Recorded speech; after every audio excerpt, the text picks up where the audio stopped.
True view solar ಕ್ಯಾಮ್ರಾನ ಯಾವ ರೀತಿ install ಮಾಡೋದು ಇವತ್ತು ಹೇಳ್ಕೊಡ್ತಾ ಇದ್ದೀವಿ. ಸೊ ಫಸ್ಟು ನೀವು ಟ್ರೂ ಕ್ಲೌಡ್ ಅನ್ನೋ ಒಂದು ಅಪ್ಲಿಕೇಶನ್ ಇನ್ಸ್ಟಾಲ್ ಮಾಡ್ಕೋಬೇಕಾಗುತ್ತೆ. ಸೊ ಟ್ರೂ ವ್ಯೂದು ಬಾಕ್ಸ್ ಈ ಥರ ಇರುತ್ತೆ. ಇದು 2 ಕ್ಯಾಮ್ರಾ ಇರೋಂಥದ್ದು, ಡ್ಯುಯಲ್ ಲೆನ್ಸ್ದು 3+3 MP 4G ಕ್ಯಾಮ್ರಾ. ಇದರಲ್ಲಿ ಮೆನ್ಷನ್ ಮಾಡಿರ್ತಾರೆ. ನಿಮ್ಗೆ ಇದ್ರ ಬಗ್ಗೆ ಮೋರ್ ಡೀಟೇಲ್ಸ್ ಬೇಕು ಅಂದರೆ ಈ ಡಿಸ್ಪ್ಲೇಲಿ ಟಿಕ್ಟೋ CCTV ಅಂತ ಡಿಸ್ಪ್ಲೇ ಆಗ್ತದೆ, ಆ ನಂಬರ್ನ ಕಾಂಟ್ಯಾಕ್ಟ್ ಮಾಡಿ, ನಿಮಗೆ ಇನ್ನೂ ಹೆಚ್ಚಿನ ಮಾಹಿತಿ ಸಿಗುತ್ತೆ.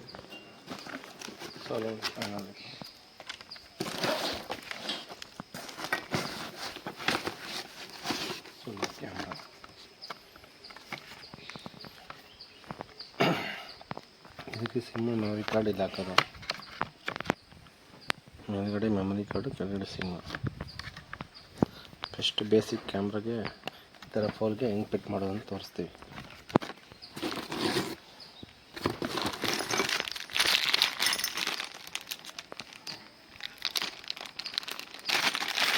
ಇದು ಕ್ಲ್ಯಾಂಪ್ ಇರುತ್ತೆ. ಈ ಕ್ಲ್ಯಾಂಪ್ನ ನಾವು ಕ್ಯಾಮ್ರಾಗೆ ಫಿಟ್ ಮಾಡ್ಕೋತೀವಿ ಹಿಂದ್ಗಡೆಗೆ.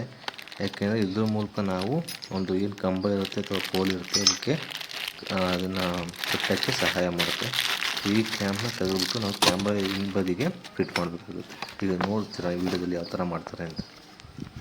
ಅದಕ್ಕೊಂದು ಸ್ಕ್ರೂ ಡ್ರೈವರ್ ಬೇಕಾಗುತ್ತೆ.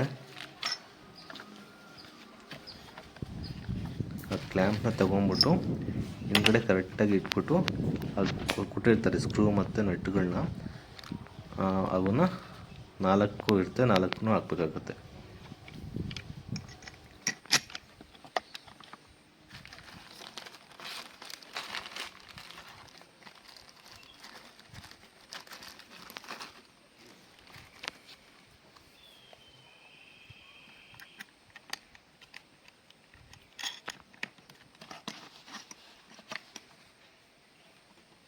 ಹೊರಗಿಂದ ಹಾಕೋದಲ್ಲ, ಇಲ್ಲ ಹೊರಗಿಂದಲೇ, ಹೊರಗಿಂದ ಇಲ್ಲಿ ಸ್ಕ್ರೂ ಇಲ್ಲ ನಟ್ಟು.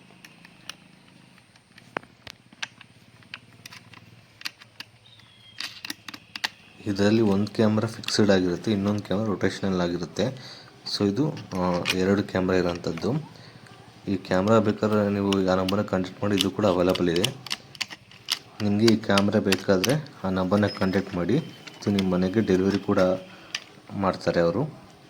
ಸೊ ಆ ನಂಬರ್ನ ನೀವು ಕಾಂಟ್ಯಾಕ್ಟ್ ಮಾಡಿದ್ರೆ ಹೆಚ್ಚಿನ ಮಾಹಿತಿ ಕೂಡ ಸಿಗುತ್ತೆ. ಓಕೆನಾ?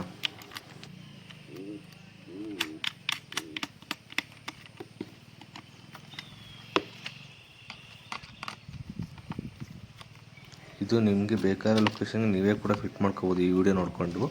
ಸೊ ನೀವು ನಾವು ಹೇಳ್ತಿರೋ ಪೋಲು ಸ್ವಲ್ಪ ರೌಂಡ್ ಆಗಿದ್ದರೆ ಈಸಿಯಾಗಿ ಫಿಟ್ ಆಗುತ್ತೆ. ಸ್ವಲ್ಪ ಬೇರೆ ಶೇಪಲ್ಲಿದೆ ಅದು ನೀಟಾಗಿ ಫಿಟ್ ಆಗೋಲ್ಲ. ಓಕೆನಾ? ರೌಂಡ್ ಆಗಿದ್ದರೆ ಅದು ಈಸಿಯಾಗಿ ಫಿಟ್ ಆಗುತ್ತೆ. ನಿಮ್ಗೆ ಬೇಕಾದ ಲೊಕೇಶನಿಗೆ ಕೂಡ ಅದನ್ನು ಫಿಟ್ ಮಾಡ್ಕೋಬೋದು. ಸೊ ಈ ವಿಡಿಯೋ ಮುಖಾಂತರ ನೀವು ಈಸಿಯಾಗಿ ಫಿಟ್ ಮಾಡ್ಕೋಬೋದು. ಯಾವುದೇ ಒಂದು ಹೊಸ ಟೆಕ್ನಿಷಿಯನ್ ಅವಶ್ಯಕತೆ ಇರೋದಿಲ್ಲ. ತುಂಬ ಸಿಂಪಲ್ ಇದೆ. ಈ ವಿಡಿಯೋನ ಕೊನೆಯವರೆಗೂ ನೋಡಿ. ಅದು ಇಲ್ಲೇ ಬಿಚ್ಚಬೇಕಲ್ಲ ಮೆಮೊರಿ ಕಾರ್ಡ್ಸ್. ಫಿಟ್ ಆದಮೇಲೆ ಸ್ಪ್ರಿಂಗ್ ಕೊಡಬೇಕು.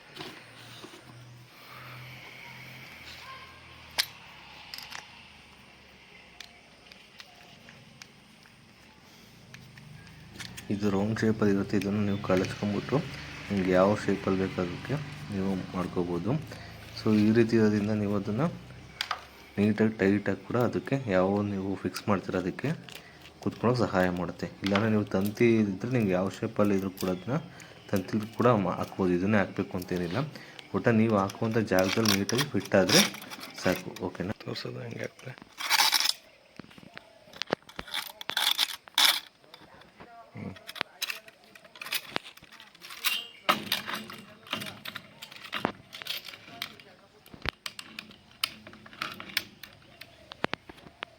ನೀವು ಈ ರೀತಿ ಫಿಟ್ಟಿಂಗ್ ಬೇಕಾದ್ರೆ ತಂತಿಯಲ್ಲಿ ಕೂಡ ಮಾಡ್ಕೋಬೋದು. ಸಣ್ಣ ತಂತಿ ಬರ್ತದೆ ಅದರಲ್ಲಿ ಕೂಡ ಫಿಟ್ಟಿಂಗ್ ಮಾಡ್ಕೋಬೋದು. ಸೊ ನಿಮ್ಗೆ ಯಾವ ರೀತಿ ಕನ್ವೀನಿಯೆಂಟ್ ಇರುತ್ತೆ, ಸೊ ಹೇಳಿದ್ನಲ್ಲ ಶೇಪ್ ಯಾವ ರೀತಿ ಇರುತ್ತೆ ಅದ್ರ ಮೇಲೆ ಡಿಪೆಂಡ್ ಆಗುತ್ತೆ. ಸ್ವಲ್ಪ ಆಯತಾಕಾರ ಇದ್ದರೆ ಅದಕ್ಕೆ ಫಿಟ್ಟಿಂಗ್ ಇದ್ರಲ್ಲಿ ಕರೆಕ್ಟಾಗಿ ಕೂರಲ್ಲ. ಸೊ ನೀವು ಅವಾಗ ಏನು ಮಾಡ್ಬೇಕು, ತಂತಿನ ಯೂಸ್ ಮಾಡಿಕೊಂಡು ಫಿಟ್ಟಿಂಗ್ನ ಮಾಡ್ಕೋಬೇಕಾಗುತ್ತೆ. ಸೊ ನಿಮ್ಗೆ ಯಾವ ಲೊಕೇಶನ್ ಕನ್ವೀನಿಯೆಂಟ್ ಅನಿಸುತ್ತೋ ಅಲ್ಲಿ ಫಿಟ್ ಮಾಡ್ಕೊಳ್ಳೋಕ್ಕೆ ನೀವು ಆ ರೀತಿ ನಿಮ್ಗೆ ಅನುಕೂಲ ಥರ ಮಾಡ್ಕೋಬೇಕಾಗುತ್ತೆ. ಓಕೆನಾ? ಇದು ರೌಂಡ್ ಶೇಪ್ ಇರೋದ್ರಿಂದ ಈ ರೀತಿ ರೌಂಡಾಗಿರೋದನ್ನ ಹಾಕಿ ಯೂಸ್ ಮಾಡ್ತಾಯಿದ್ದಾರೆ. ಇದು ತಕ್ಕಂಥ ಇದು ಆಯತಾಕಾರ ಇದೆ. ನೀವು ಸಣ್ಣ ತಂತಿನ ಯೂಸ್ ಮಾಡಿಕೊಂಡು ಅದನ್ನು ನೀಟಾಗಿ ಟೈಟ್ ಮಾಡಬೇಕಾಗುತ್ತೆ. ಆವಾಗ ನೀಟಾಗಿ ಫಿಟ್ಟಿಂಗಾಗಿ ಕೂರುತ್ತೆ.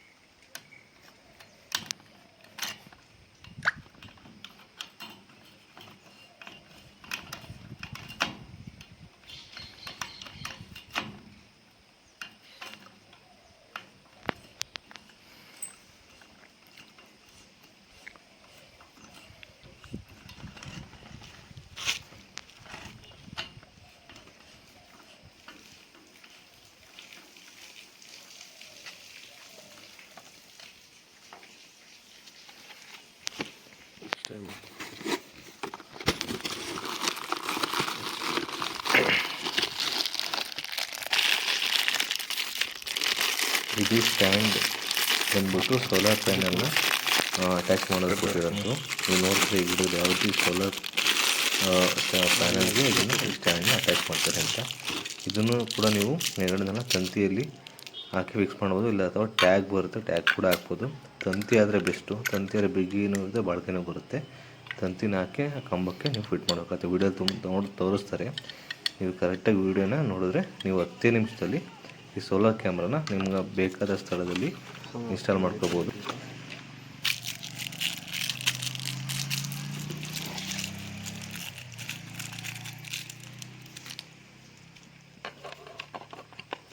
ಈ ಸೋಲಾರ್ ಪ್ಯಾನಲ್ ಸ್ವಲ್ಪ ಚಾರ್ಜ್ ಇರೋ ಕೂಡ ಬೇಗನೆ ಬ್ಯಾಟ್ರಿ ಚಾರ್ಜ್ ಆಗುತ್ತೆ. ಇದರೊಳಗೆ ಇನ್ಬಿಲ್ಟ್ ಬ್ಯಾಟ್ರಿ ಇರುತ್ತೆ. ಆ ಬ್ಯಾಟ್ರಿ ಚಾರ್ಜ್ ಆಗಿ ಈ ಸೋಲಾರ್ಗೆ ಪವರ್ ಸಪ್ಲೈ ಆಗ್ತಾ ಇರುತ್ತೆ. ಓಕೆನಾ, ಡೈರೆಕ್ಟಾಗಿ ಸೋಲಾರ್ ಪ್ಯಾನಿಂದ ಸಪ್ಲೈ ಆಗ್ತಾ ಇರಲ್ಲ, ಬ್ಯಾಟ್ರಿಯಿಂದ ಇದಕ್ಕೆ ಸಪ್ಲೈ ಆಗ್ತಾ ಇರುತ್ತೆ. ಸೊ ಅದೇ ರೀತಿ ಈ ಮೋಡ ಇರೋ ಟೈಮಲ್ಲಿ ಕೂಡ ಇದು ಸ್ವಲ್ಪ ಮೋಡ ಇದ್ದು ತುಂಬ ಮೋಡ ಇದ್ದು ಸ್ವಲ್ಪ ಒಂದು ಬೆಳಕು ಇರೋ ಕೂಡ ಇದು ಚಾರ್ಜ್ ಆಗುತ್ತೆ. ಯಾವುದೇ ರೀತಿ ಪ್ರಾಬ್ಲಮ್ಸ್ ಆಗಲ್ಲ.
ಇದು ಸಿಂಪಲ್ ಫಿಟ್ಟಿಂಗು, ನೀವು ನೋಡ್ಕೊಳ್ಳಿ ಅಂತ ಮಾಡಿರೋಂಥದ್ದು.